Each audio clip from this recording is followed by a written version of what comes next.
right, in this video, we're going into a deeper dive on the sales process, both over the phone and in person. So first things first, you start with your intro. In your intro, you are mentioning who you are and why you're calling. You are touching on credibility. So this is where you can text them your license, your NPN, national producer number. You want to make yourself as credible as possible so these people know you are legit. A lot of scams happen over the phone. They just want to make sure you're not another con artist and they want to make sure you're legitimate. So sending them your license, maybe if you used to sell in person, if you're an experienced agent that's been around for a few years and you have pictures of you and your clients, you can send them that. These are things that help show you are legit. Another thing is reputability. So if you are, whether you're captive or independent, it doesn't matter. You want to mention how your company is reputable or the companies you represent are reputable. Do you only deal with A+ rated companies by the Better Business Bureau, for an example? Or do you only deal with A rated companies by AM's Best, which is a credit reporting company that rates companies on their financial stability, legitimacy, so on and so forth? These are all things you can mention. Another thing under reputability is if there are philanthropic causes that your company is involved in, for an example. If there are big investors, known names that invested into the company or companies you represent, you want to mention that. You want to mention how long they've been around. Things of that nature that helps show that this company is reputable, it's not going out of business, they are capable of paying out claims on time, anything of that sort. That helps build you up in your intro, bring down any walls that are naturally put up when you call a prospect, and it helps you transition easier, which is the next thing we're going to talk about. So from the intro, you go into your transition. Usually the best way to transition, if you're not at a bait and switch company and you're selling straight up life insurance, your client asked for life insurance, whether by mail, over the phone, on the internet, it's irrelevant. The best way to transition is you tell them, okay, so after your intro, you say, why did you request life insurance coverage? Why did you request a quote on final expense? Why did you fill out yada yada? You guys get the point. This right here helps you transition easily, and it helps you get the why or whys, because everybody's situation is different. If somebody fills out mortgage protection, they're interested in mortgage protection, and you're trying to sell them life or final expense, for example, and that's what you're talking about is funeral and final expenses, and you're talking to somebody in their 30s, maybe 40s, and their primary concern was their mortgage, it's not really going to resonate with them, right? So we ask them why, we wait for them to answer. Now the transition is technically our information gathering stage. This is the needs analysis. So it's also considered a needs analysis. You ask them why it is they filled it out, you gather their information, and then you get into your close. Now, we mentioned in the previous video that when you call over the phone, we don't do appointments because of the high no-show rate. If your organization does appointments, I'm hoping you have some kind of CRM in place to remind your clients to constantly follow up with them so you can increase your show rate and decrease the no-shows. But regardless, I typically find it best to show two options at the close so you don't overwhelm your client. You don't want to put them in analysis paralysis. You're not there to give them a visualization of what it is you're presenting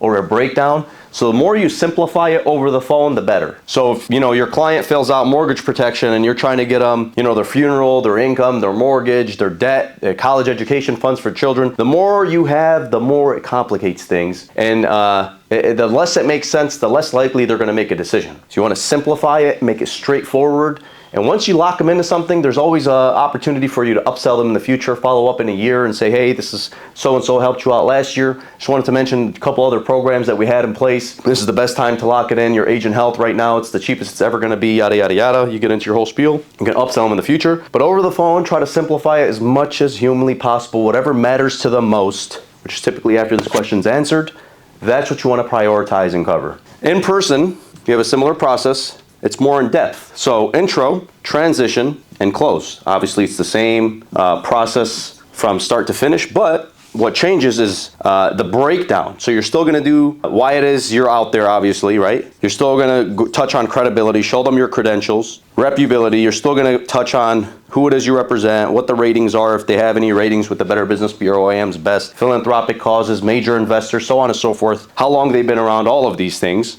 You transition. Same question. If you are, now I want to touch on this because there are going to be agents watching this that bait and switch. What bait and switch means is if you work at an organization that has a bunch of ad campaigns that say, hey, client, you get a free child safety kit to protect and help locate your child in the event of abduction, or hey, request a free will kit or request a free something. So this bait and switch process is, I don't align with it anymore. I did it for 3 years. I worked at a captive company for 3 years, but if you're doing it, you could still be successful doing it. Your transition, you're not gonna ask them, why did you request the kit, right? I wanna emphasize that this is only when you transition and you ask them straight up, why is it you requested this information? It's typically meant for people who are requesting life insurance that want coverage. So a lot of companies out there are straight up just selling life insurance. They have life insurance leads. That's the transition, right? So if you are bait and switch, once again, you transition from the no cost benefits into the presentation, and it varies from organization to organization. So it's not very complex. Now we're gonna talk about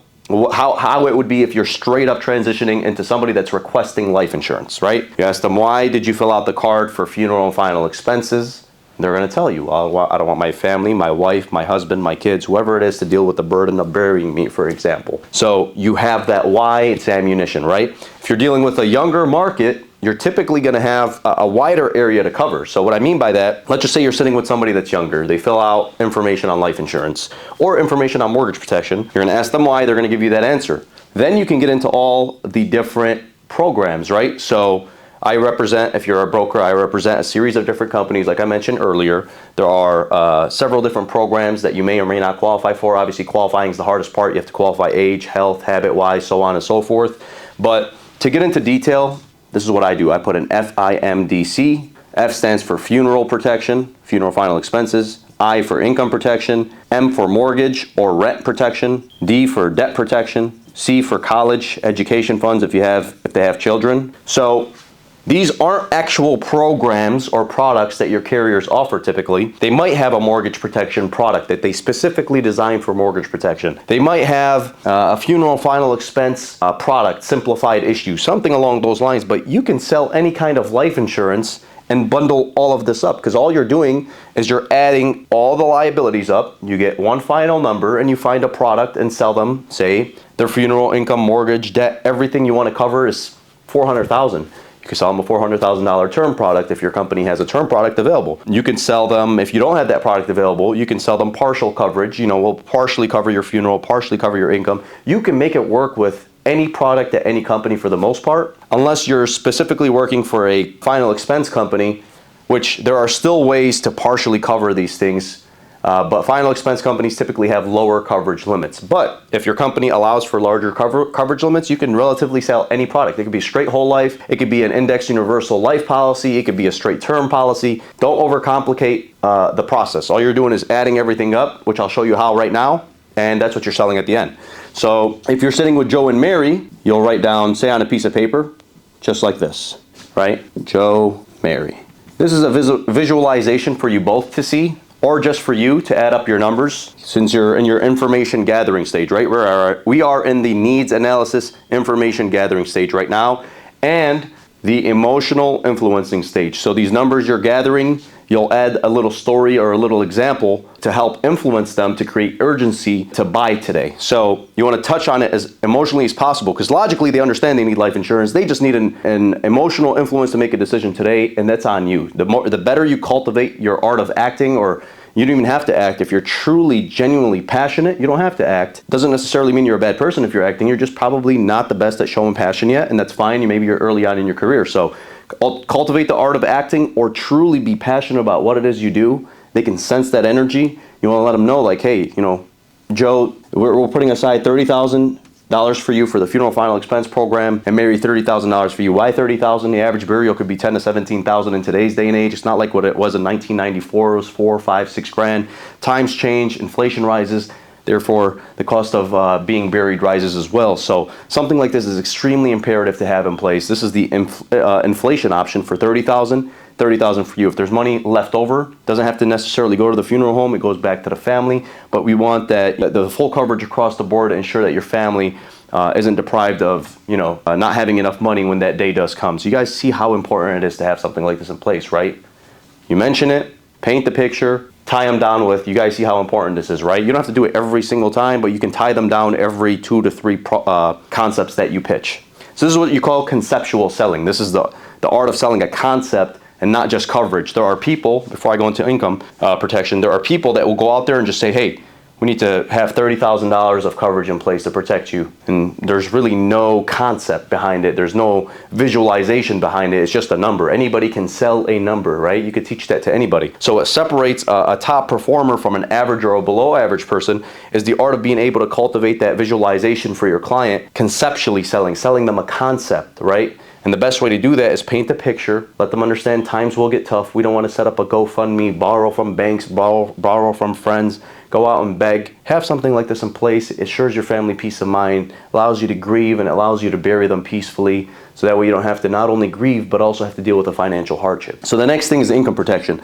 Let's just say Joe makes $3K a month. Mary doesn't make anything. He's the main bread earner. She stays home, takes care of the home and all that good stuff. So you're showing them 3 different options at the close. I don't want you guys to confuse this. We're still in the needs analysis part. So income is $3K a month. You're showing them 3 different options in the close. So you want to take $3K, multiply it by 12, multiply it by 24, and multiply it by 36. Your most expensive option will show 36 months of protection, which is 3 years. Your second most expensive option, which will be the middle option, will be 24 months of income protection, and then you'll have 12 months of income protection for the cheapest option. So that would be 36K for 1 year, 72 for 2 years, and 100 and I think 6 or 8,000 for 3 years, right? So we'll worry about this at the end. So you have 30,000. What we do at the end is we add up what coverage we're protecting depending on the package that we're putting together, which again we'll emphasize at the end.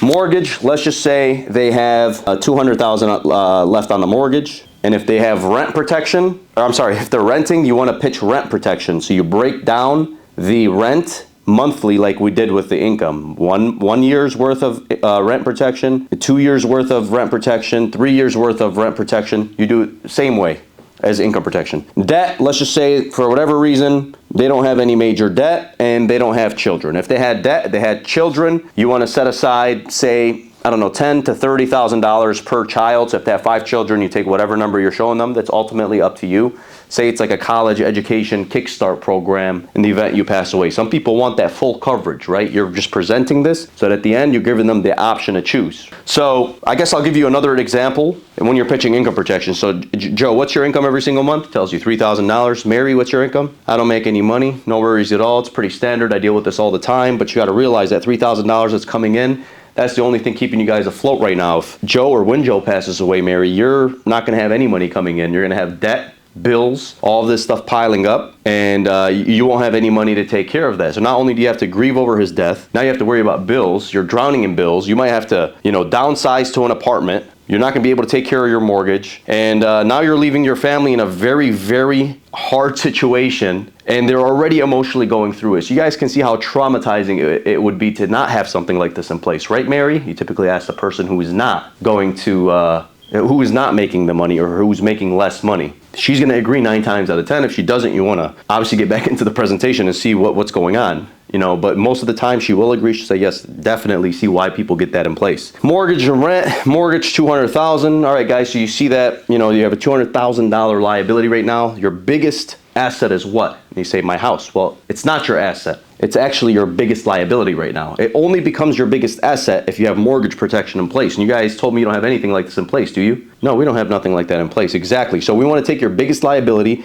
and turn it into your biggest asset. Because Mary, you didn't get this home with Joe. He worked his behind off just for you to have to lose it one day. You want to keep all the memories you guys built with one another and everything you worked hard for, Joe, right? So we're going to make sure that $200,000 is protected as well. You guys said you don't have debt and you don't have children, so we're not going to set anything else aside for college education. So when you get to the close, all you're doing is adding up everything. So you're taking $30,000. You're going to go gold, silver, bronze, or option 1, 2, 3, good, better, best. It doesn't matter the verbiage you use. And what you do is you put together the options. So all you're doing is adding up all the liabilities and you're just putting them here. So for gold, you're going to make sure funeral and final expenses are covered for both Joe and Mary. That's $30,000. Let's start with Joe. We're covering Joe's income, Joe's funeral, the mortgage is going on Joe. He's the main bread earner. There's no reason to protect Mary unless they absolutely want it on the mortgage, for an example, because she doesn't contribute towards the mortgage today. So we take $30,000 and then we're taking 3 years worth of income, which is $108,000. We're also taking the mortgage, which is $200,000. and that should do it. We have $338,000 of coverage. Now, that's what we're putting on the gold option. You got funeral final expenses covered. You have 3 years of income protection for Mary. Every single month that's going to come in. Your mortgage is completely taken care of. And Mary gets $30,000 of coverage for Mary. So Joe and Mary both get funeral final expenses covered, $30,000 a piece. So for gold, you're going to find out what it costs for $338,000 of coverage for Joe. And you're going to find out how much it is, $30,000 for Mary. You get your price down here. For silver, for your second option, you could do $30,000 of coverage, $72,000, which is 2 years worth of income. You could still protect the mortgage, for example. And in your bronze, you can do funeral. You add up $30,000. You do 1 year's worth of income protection, which is $36,000. You could still even include the mortgage or half the mortgage. At least you're protecting half the mortgage. So the reason why we're tiering it like this is we're giving them a couple of different options to choose from. In this scenario, I would include everything, because $338,000, if they're, in their younger years, it's not going to be, through the roof as far as price goes. So I would include all of them. The only thing you're changing in this example would be 1 year's worth of income protection, 2 years worth of income protection, or 3 years. All you're doing is adding everything up. That's the only thing you're doing to create that. We're conceptually selling them, but all you're doing is adding up all the numbers. These are all concepts. Again, you're not looking for these things in your e-application. Where's the funeral coverage at? Where's the income protection at? These are concepts you sell. You're just adding up the coverage that corresponds with the concept. So hopefully that makes sense. But the gold, silver, bronze isn't a standard way of doing things. You don't have to do it the way I did it. You can do the numbers however you want. You could cover the full mortgage here. You could do funeral income mortgage debt college. You could do funeral income mortgage debt, funeral income mortgage. You can remove programs as you go to the lower tier in the options you're presenting. So hopefully that was of help and value. Stay tuned for the next video. Wish you guys the best of luck.